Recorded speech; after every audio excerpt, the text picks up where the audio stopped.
सुने, ये भी अभी एक जगह जाना हुआ, नाम नहीं लूंगा, राज खुलेगा किसी का, तो वहां बताया मदरसे वालों ने कि 4 महीने से मदरसे वालों की तनख्वाह नहीं गई है। अब चूंकि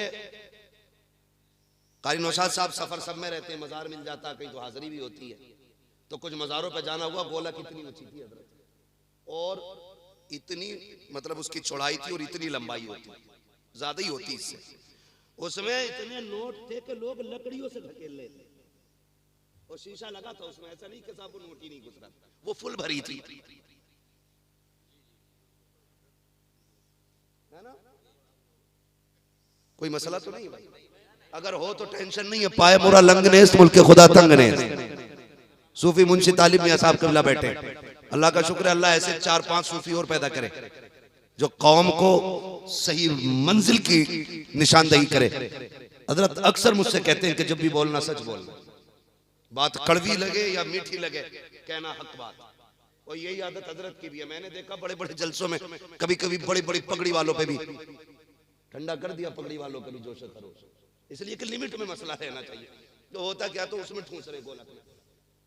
मैं उसे कुछ देर देखता रहा, मैंने कहा वाह क्या निजाम है लोगों का, किसी की तनख्वाहें पूरी नहीं हो रही है और कहीं नोट आ ही नहीं रहा, भरा जा रहा। हमारी कौम गलती करती है, जहां जरूरत नहीं है वहां ठूस के देती है, और जहां जरूरत है वहां मांगने पे भी नहीं देती। पहले मदरसे बड़े शान से चलते थे हजरत, आप हमारे बुजुर्ग हैं, ये तमाम तरुलमा, मैं अपने एक तजर्बे की बात बता रहा हूँ। हमारे बचपन में मदरसे अच्छे चलते थे, जबकि कोई सरकारी मदद नहीं आती थी, आप ही लोगों के पैसे से चलता था मदरसा। लेकिन आज यही मदरसे परेशान हो गए। उसकी वजह क्या है जानते हैं? एक तो सबसे बड़ी वजह यह है कि पहले पीरों को सिर्फ नजराना दिया जाता था, अब तो उश्र भी पीर साहब ही ले जा रहे हैं, खैरात भी पीर साहब ही ले जा रहे हैं, कुर्बानी की खालें भी पीर साहब को ही जा रही हैं, फितरे का पैसा भी पीर साहब को ही जा रहा है, ज़कात भी पीर साहब को जा रही है। मैं इस बात का इनकार नहीं करता भाई, मदरसे का जो हक है वो मदरसों को दो, पीरों के नाम अपनी जमीनें करा दो। भाई पीरों का मुखालिफ नहीं हो, जमीन दे दो पीर साहब को अपनी, लेकिन मदरसे वालों के साथ ये सितम ना करो। एक एक मुरीद हजूर को मालूम है कितने कितने दे रहा हजूर को, हुजूर ना समझे, हजूर में पहले ही बता दे, एक एक मुरीद 3-3 लाख की रसीद हजूर की कट रही है। मदरसे वाले पूछते हैं, कहते हैं ना वो हजूर ले गए। अबे हजूर था कि डाकू था? मदरसे के नाम का भी कुछ नहीं बचा। कुछ बातें ऐसी हैं जो मैं इससे आगे महफिल में नहीं कहना चाहता, हजूर मिलेंगे तो इंशाअल्लाह कहूंगा और हजूर ही से कहूंगा, मगर आपसे इतना कहना चाहता हूं, ये मदरसे हमारे आज जो दाढ़ियां सलामत है ना, ये नहीं मदरसों की देन है। आज जो कलमा आता है ना हमारे बच्चों को, ये मदरसे की देन है। आज जो टोपी लगानी आई है हमें, ये मदरसों की देन है। अगर कुछ बेटियों के सर पे दुपट्टे सलामत है ना, तो मदरसे की देन है। अगर ये बंद हो गए ना, कोई जनाजा पढ़ाने वाला नसीब नहीं होगा। हजूरों के चक्कर में मत रहियो, ये पहले बता रही हो। कारी साहब कई हजूरों के पीछे नियत बांध ली मगरिब की, तो 3 रकात ऐसा लग रहा था 3 साल से खड़ा हूं पीछे। कुरान से ज्यादा अपने सजरे पे ध्यान दे रहा। इसे ये नहीं पता कुरान में मंजिलें कितनी है, ये पता मेरी 7 पुश्तों में इतने वली हुए। कयामत में ये नहीं पूछा जाएगा कि बता तेरी नस्ल में कितने वली हुए।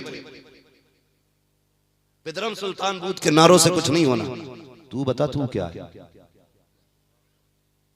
तू भी कुछ है कि नहीं? लोगों की लाइन पीछे है, औज़ुबिल्लाह बिस्मिल्लाह नहीं। तुम यार इंसाफ करो, आपको इंसाफ करना पड़ेगा। जहां रात के 2 बजे से लेकर रात के 12 बजे तक कुरान की तिलावत चलती हो, जहां 3 बजे से लेकर के रात के 11 बजे तक अल्लाह के जिक्र की सदाएं गूंजती हो, बताओ वो मकाम अच्छा है या जो तुम्हारा पैसा लेकर के विदेशों में जाकर के मौज की जाती हो, वो खर्च करने की जगह अच्छी है। अपने पैसे इदारों में लगाओ, कुरान पढ़ने वालों पे लगाओ। अगर इनको नमाज जनाजा पढ़ाने बुला लिया तो जनाजे से ही कुटाई शुरू हो जाएगी। ऐसी कौम पे पैसा लगाओ जो जनाजे पे भी काम आए, कब्र में भी काम आए और मैदान कयामत में खुदा की बारगाह में भी काम आए। क्या बात है, क्या बात है, बहुत नजराने पीरों को दो, मैं मना नहीं करता, लेकिन ज़कात मदरसों को दो, देंगे इंशाअल्लाह। अरे बोलो यार, हमारा इस्लाम कहता जो दे सकता वो दे, जो ले सकता वो ले। मैं उन लोगों से नहीं कह रहा हूं जिनकी लेने की हैसियत है वो लें, और जिनकी देने की हैसियत है वो जोर से वो दें। और मदरसे की बरकतें कितनी आपकी बस्ती में तो आप नसीब वाले हो। खुद एक बहुत बड़ा खतीब रहता है, रातों दिन आप गुफ्तगू सुनते होंगे अल्लामा साहब की। मैं बस एक बात बता दूं, मदरसों की बड़ी बरकत है। फरमाया गया कि अगर हो सके तो मकान मस्जिद के करीब बनाना। क्यों? कहा मस्जिद पे जब खुदा की रहमतें बरसती हैं ना, तो दो चार छींटे बगल वाले मकानों पे भी गिरा करती हैं। और लोग ये भी फरमाया गया, हमारे सूफिया इकराम ने फरमाया कि खिड़की तो लगनी है मकान में, हवा की नियत करके नहीं, अजान की नियत करके लगवाया करो कि इससे अजान की आवाज अच्छी आया करेगी। ये नियत बदलने में देखो काम बनते जा रहे हैं। मस्जिद के करीब घर हो, खुदा की रहमतें बरसती है। याद रखिएगा, पूछना कभी अल्लामा साहब से, अकेले में पूछ लेना। जब किसी कौम से अल्लाह नाराज होता है ना, किसी बस्ती से, हुक्म होता फरिश्तों जाओ अब इस बस्ती का तबका पलट दो, पत्थर लेके जाओ गिरा दो ऊपर से। वो फरिश्ते चल के आते हैं, अभी बीच सफर में होते हैं, आवाज आती है ठहरो, पलट आओ। लौट के जाके कहते मालिक भेजा भी तूने था, बुलाया भी तूने, बता क्यों भेजा था, क्यों बुला लिया? का गुनाह देखे तो गजब में था, तुम्हें भेजा, वो भी फैसला दुरुस्त है। लेकिन जब तुम चले हो, अभी जमीन पे छोटा सा बंदा मेरा 10 साल की उम्र हो, और वो मुसल्ला लेके कुरान लेके बैठ गया है, उसने बिस्मिल्लाहिर्रहमानिर्रहीम पढ़ा, मेरी रहमत शबाब पे आ गई। मैंने फैसला कर लिया, जिस जमीन पे मुझे रहमान कहने वाला बंदा हो, मैं उस जमीन पे पत्थर नहीं गिराऊंगा। अगर एक बंदा बिस्मिल्लाह पढ़ दे, अल्लाह पूरी जमीन का अजाब उठा लेता है। पूछो इन उलमा से सुबह से शाम तक कितनी बार बिस्मिल्लाह पढ़ी जाती है, कितनी बार कुरान पढ़ा जाता है, कितनी बार रब की कुरान की आयतों की तिलावत होती है। सोचो तो सही कितनी बरकतें आती होंगी। पहली जिम्मेदारी तो आप लोगों की है, जो आप मदरसे के करीब रहने वाले लोग हैं, जो इस बस्ती के रहने वाले लोग हैं, आपकी जिम्मेदारी बनती है मदरसों को इतना मजबूत कर दो, इतना मजबूत कर दो कि उलमा को सोचने का वक्त ना रखे। ये ना सोचे तनख्वाह किधर से आनी है, ये ना सोचे खर्चा किधर से होना है, बच्चे कहां से खाएंगे, कहां से पिएंगे। याद रखिएगा, ये कभी तुम्हारे दरवाजे पे नहीं आएंगे। अगर किसी के दरवाजे पर कोई आलिम पहुंच जाता है तो ये मत सोचना ये खुद चल के आया है, अपनी किस्मत पे नाज करना, और ये सोचना आज मदीने वाले ने मुझे याद कर लिया है, आज उन्होंने मुझे याद किया है। भले जेब तेरी है लेकिन कब्जा मदीने वाले का है, दौलत तेरी है, मिल्कियत मदीने वाले की है। अगर मदरसे का मामला हो जाए, आगे बढ़ के खर्च किया करो। आज उनके मेहमानों का भरम रख लो, कल कयामत में मुस्तफा आपका भरम रख के दिखा। नारे तकबीर, नारे रिसालत, मसलके आला हजरत अल्लामा मुफ्ती हम्माद रजा साहिब क़िबला, जश्न दस्तार बंदी, नारे तकबीर, नारे रिसालत। बहुत खूब करेंगे इंशाअल्लाह। ये जो मस्जिदों के झगड़े और बिरादरियों के झगड़े ना, उससे बेहतर ये अगर मुकाबला करना है तो फिर दीन के कामों में मुकाबला करो। किसी ने कहा है कि अगर कोई ये कहे कि 5 महीने की तनख्वाह मेरे जिम्मे, अगर है कोई मर्द तो फिर वो खड़े होके कह दिया कर साल भर की मेरे जिम्मे। यहां मजा आता है और यहां सवाब भी मिलता है, लेकिन यहां नहीं। यहां दिए प्रधान ने तो हिसाब लेने बब्बा ना रहे, हिसाब दो पिछले साल का रजिस्टर। मैं तो कहता हूं अगर हिसाब लेने आए उससे कहना चल पूरे साल का खर्चा तेरे जिम्मे, हिसाब हम दे रहे हैं।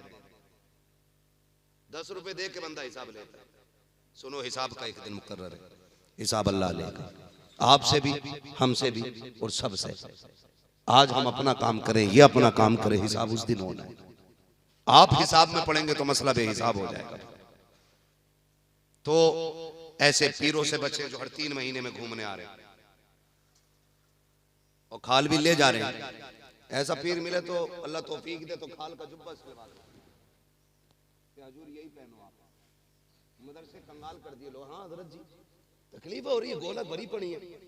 नोटबंदी हुई ना, नोटबंदी, कई खानगाहों में गला सड़ा नोट निकला, लूटम लाट, कोई मना ही नहीं कर रहा। मैं तो पीरों से गुजारिश करता हूं, खुदारा जब कहीं जाया करो अपने मुरीदों से कहा करो जब तक जिंदा रहना कुरान की खिदमत करते रहना। एक सच्ची बात हजरत है, कोई भी फन हो, नहव, सर्फ, मंतिक, फलसफा, कोई भी फन हो, ये सारे फन इसलिए पढ़ाए जाते हैं ताकि कुरान पढ़ना आ जाए, है कि नहीं? ये सारे फन इसलिए पढ़ाए जाते हैं कि कुरान पढ़ना आ जाए। आज हम चतुर्वेदी बने बैठे हैं, हमें बिस्मिल्लाह ही नहीं आ रही। भाई किधर गया उधर, रास्ता भूल गया क्या? हैं? अदीब शहीर हमें कहा जा रहा है, खुतबा सुनो ना तो माथे पे पसीना आ जाए। हालात ये है।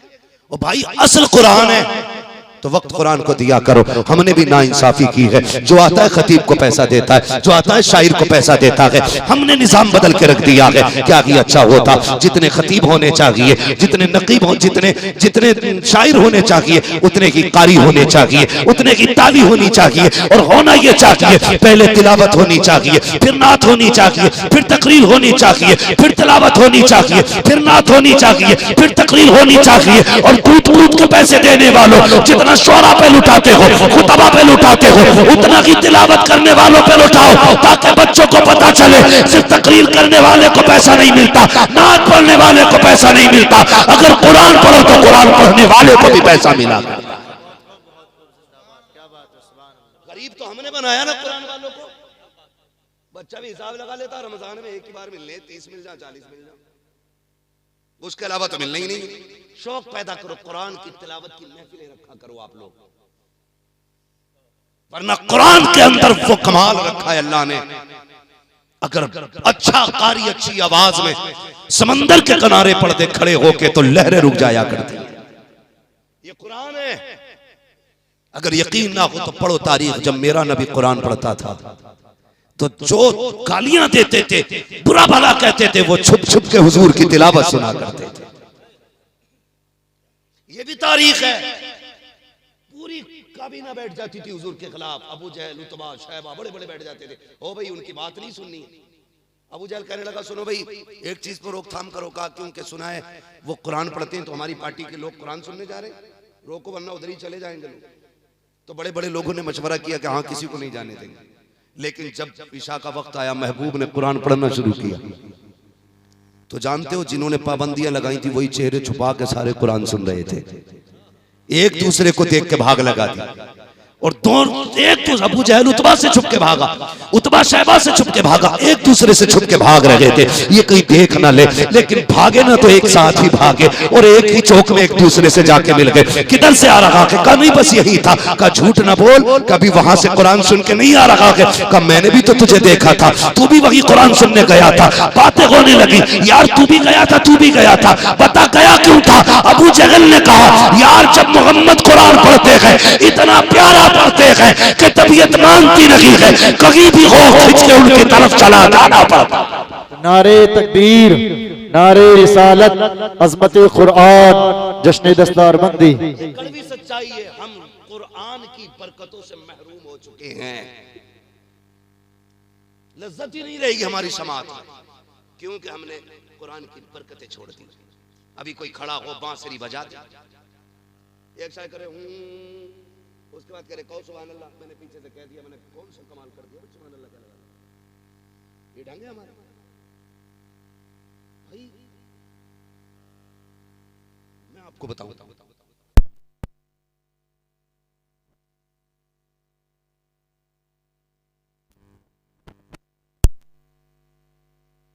लेकिन क्या करेंगे हम?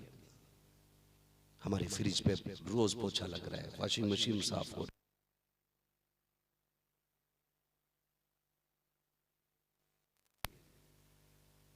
इसलिए कि वो भी सिर्फ लेके ही आई थी पढ़ के, वो भी कतई ना आई थी। हाँ? पढ़ के आती तो खुलता, वो भी उठाए चली आई। ये लो रख दो अलमारी में सजा के। रुखसत होती है ना, रुको रुको बीबी, लड़की ना बैठाना अभी। कहा क्योंकि पहले कुरान रखा जाएगा, कुरान के साए में बैठी जाएगी। आज कुरान का साया याद आया। ये 19 साल से मेलों में चक्कर काट रही थी, तब कुरान का साया दिखाई नहीं दिया। घर में लाके सास कहती है क्या कि कुरान के 5-6 तो पहले से ही रखे। ये सास है, बुरा ना मानना। एक घर में 5 बंदे तो मोबाइल 6 हैं। कितने हैं? और 6 बंदे तो मोबाइल 7 है, मतलब मोबाइल अफराद से ज्यादा ही है। लेकिन ये हमारी कम नसीबी है, घर में 12 बंदे तो कुरान 2 ही है, और वो भी कभी नहीं खुलते। हालात देखें हमारे भाई, बंद करें ये तमाशे। हर बंदा अपने लिए कुरान ले, भले 2 आयतें पढ़े लेकिन पढ़ लिया करे। ये लाजिम नहीं है कि 4-5 बारे पढ़ोगे तो सवाब मिलेगा, मंजिल पूरी होगी तो सवाब मिलेगा, है ना। सब कारी नौशाद थोड़ी हो जाएंगे रोज 10 पारे पढ़ते घूम रहे। अरे 10 आयतें पढ़ ले अल्लाह के बंदे, 10 आयतें वो भी नहीं कर सकते, 3 आयतें पढ़ो ये भी नहीं कर सकते ना, तो एक ही आयत पढ़ लो। अगर पढ़ना नहीं आता है तो रोज कुरान खोल के उसकी जियारत कर लिया करो यार, इसी बहाने कुरान देख लिया करो। और ये सोचा करो ये वो बातें हैं जो रब ने अपने महबूब से की, ये सोच के उसे देखा करो, चूमा करो। खुदा की कसम देखो तो सही, कुरान वो किताब है जिसे पढ़ना भी इबादत, जिसे बावुजू होके छूना भी इबादत, जिसे देखना भी इबादत, जिसे चूमना भी इबादत, जिसकी जियारत भी इबादत है। उस किताब को तुमने पसे पुष्ट डाल दिया है और मरे जा रखे को तावीज दे तो बरकत न की है। जा कुरान छोड़ करके तावीज तो क्या पूरा बाबा ला के गले में लटका ले, कोई फायदा नहीं होगा। सुबह उठ के यासीन पढ़ ले, किसी तावीज की जरूरत नहीं है। तेरे नस्लों में भी बरकतें होंगी, तेरी फसलों में भी बरकतें होंगी। पढ़ता ही नहीं, आत्महत्या करने जा रहा, 40,000 का कर्जा अब्बा ने दिया ही नहीं, कह रहा ट्रेन से कटने जा रही हूं, पेड़ से लटक गया, कमरबंद गले में लटका के मर गया। क्या गया किसी का यार? सुने फरमाया गया जो रोज सूरह यासीन पढ़ता है ना, तो जिस दिन बंदा सूरह यासीन पढ़ता उस दिन पूरे दिन के काम उसके अल्लाह के जिम्मे करम में हो जाया करते। पढ़े ना कुरान को, समझे कुरान को। ये जो कह रहे हैं ना 7 बकरे लेकर ये 8-8 किलो के, तो इससे कोई भूत नहीं उतरता, बल्कि वो उतारने वाला खुद भूत बन जाता खाते खाते। 7 बकरे लेके जा रहा, 4 को याद ना हो रहे तुझसे, 7 बकरे ढूंढ ले, काले कलर के मंगाए, टीका ना हो। मर गया ढूंढते ढूंढते, आखिरी शर्त इतनी खतरनाक लगा दे बाबा के पूरी नहीं होती। कह रहा मुर्गा ऐसा हो जिसने कभी अजान न दी हो, तो पूरा होना चाहिए। अब ला बेटे, कैमरे लगा रखे, नहीं लाता, कहता बस काम हो ही जाता, मगर रपट गया। तेरे दामन में है किस लालो जवाहर की कमी, तू किसी और के दामन की तरफ क्यों देखे। तुझे क्या नहीं दिया हुजूर ने, माँ की गोद से लेकर कब्र तक का जीने का सलीका हुजूर ने दिया। हर मुसीबत से मुकाबला करने का तरीका हुजूर ने बताया। हर बीमारी का इलाज कुरान की सूरत में तुम्हें दिया गया, लेकिन करता ही कोई नहीं, करता ही कोई नहीं। बुरा ना मानना, सही बात यह है कि हम घोड़े की पूंछ की बालों पर ज्यादा एतमाद करते हैं। एक तो खुले आम मेले में ऐलान करा रहा, कह रहा घोड़े के पैर के खुर की अंगूठी है, ले जाओ भाई ले जाओ। हाँ, लोग पागल हो गए, काले घोड़े के नाल की बाबा पूंछ के बाल दे रहा, लो घोड़े की पूंछ, काले घोड़े की पूंछ का बाल है, कुठिया में रखो बरकत होगी। और बेखैरत उस पे लग गए। ये एतकाद की कमजोरी है, ये ईमान की कमजोरी है। सुन, मतला घोड़े की पूंछ के बाल, ना ला अंगूठी, वजीफा बना ले। 10 बार सुबह को हुजूर पे दुरूद पढ़ना है, 10 बार शाम को हुजूर पे दुरूद पढ़ना है। क्या बात है, सुभान अल्लाह सुभान। ये वजीफा बना ले, ले तस्बीह बैठ, किसी दिन तो हुजूर तवज्जो करेंगे, किसी दिन तो उनकी नजर उठेगी। कभी तो कहेंगे ना ये कौन है जो सुबह शाम दुरूदों के गुलदस्ते भेजता है, कौन है ये जिसने मुझे मेरे ऊपर सुबह शाम दुरूद के तोहफे भेजे। कभी तो हुजूर की महफिल में तेरा नाम आएगा ना, कभी तो नाम खुलेगा ना। क्या आज जो दुरूद भेजा अब्दुल रहमान ने भेजा था, ये 10 दिन से जो दुरूदों के तोहफे आ रहे हैं, ये फला का बेटा भेज रहा है, ये फला का शहजादा भेज रहा है। खुदा की कसम, जिस दिन उनकी महफिल में तेरा नाम आ जाएगा, समझ लेना तेरा यहाँ आना भी कामयाब हो जाएगा, यहाँ से जाना भी कामयाब होगा। क्या बात है, क्या बात है, बहुत खूब, जिंदाबाद जिंदाबाद। लेकिन इसकी फिक्र ही कोई नहीं है। बस अल्लाह आपको और हम सबको अक्ल सलीम अता फरमाए, हमें हक पे अमल करने की अल्लाह तौफीक अता फरमाए। जो जरूरी काम है वो कीजिए। मैं लच्छे नहीं मार रहा हूं, मैं आपको खुश करने नहीं आया, लेकिन मैं समझाने आया। आज पूरी दुनिया मदरसे बंद करने पे लगी है, सिर्फ इसीलिए कि मदरसे सिर्फ बंद हो जाएं और आधी रूह इन लोगों की निकल जाएगी। आज हमारी आपकी जिम्मेदारी बनती है, जो तहरीक सुफ़ा के चबूतरे पे बैठ के मेरे महबूब ने शुरू की थी, इस तहरीक को हम क़यामत की सुबह तक बचा के रखेंगे। बोले इंशाअल्लाह, बोले इंशाअल्लाह। हम अपने बच्चों को भले ही एक वक्त की चटनी खिलाएंगे, दाल से खिला देंगे, नहीं होगा एक दिन का रोजा रख लेंगे, लेकिन कुरान की तालीम में कमी नहीं आने देंगे।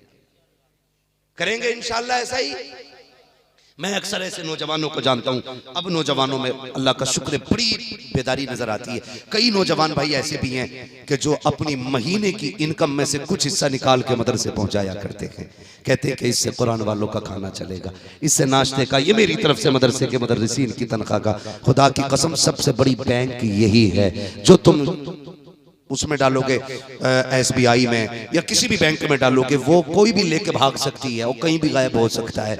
ये इसका हिसाब तो यहीं तक रह जाना है। लेकिन ये जो मदरसे वाली बैंक है, जो इसमें डालोगे ना, इसकी नेमत, इसका बदला लेके क़यामत में मुस्तफ़ा खुद तशरीफ लाएंगे, खुद हुजूर आके कहेंगे छोड़ो फरिश्तों, ये वो है जो कुरान वालों की मोहब्बत करता था, जो कुरान वालों की खिदमत करता था, जो दीन वालों की मोहब्बत में लगा रहता था। अगर हुजूर ने इतना कह दिया, समझ लेना बेड़ा पार हो जाएगा। पूरी जिंदगी कहीं भी गुजर गई है, अब पलट आओ अपने महबूब की चौखट पर, कुरान से प्यार करो, साहिब कुरान से प्यार करो, एक एक हाफिज कुरान का एहतराम करें, आलिम दीन की इज्जत करें, अपनी कमाई का कुछ हिस्सा कुरान पे भी लगाएं, दीन पे लगाएं, और दुनिया को ये बता दें हमारे मदरसे किसी गवर्नमेंट के ठोकर पे नहीं चलते, मदीने वाले की नजरें करम से चलाता।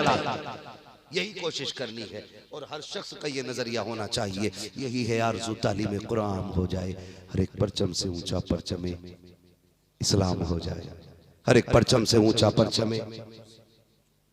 हाँ माशाल्लाह, भाई उस्मान रजा मंजरी साहब क़िबला ने अपनी जानिब से 500 रुपए का सबसे पहला ऐलान कराया है। कोई मदरसे के लिए और खड़ा होने वाला बंदा? अल्लाह सलाम।